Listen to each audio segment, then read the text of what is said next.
এইবাৰ ইমান প্ৰচাৰৰ প্ৰয়োজনো হোৱা নাই, কাৰণ আপোনাৰ জানে যে গোটেই ভাৰতবৰ্ষৰ যুৱক হওক বা মানে গৃহস্থ হওক, সকলোৱে মোদীৰ কাৰণে একদম মানে পাগল হৈ আছে যে মোদীক আকৌ প্ৰধানমন্ত্ৰী বনাব লাগে।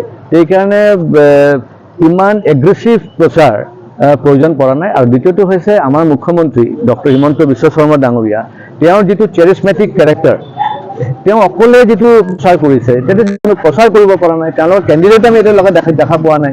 সেইকাৰণে অপজিশ্যনৰ কোনো ধৰণৰ কেম্পেইনে নাই। সেইকাৰণে যিখিনি হৈছে ভাৰতীয় জনতা পাৰ্টি হৈ আছে আৰু মুখ্যমন্ত্ৰী ডাঙৰীয়াৰ নেতৃত্বত হৈ আছে, হিমন্ত বিশ্ব শৰ্মা ডাঙৰীয়াৰ নেতৃত্বত হৈ আছে।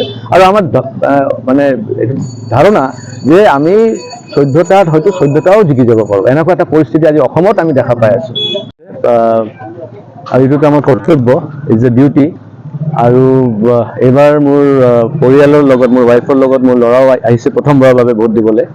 সি এতিয়া কলকাতাত পঢ়ি আছে, তাৰ পৰা স্পেচিয়েলি আহিছে ভোট দিবৰ কাৰণে।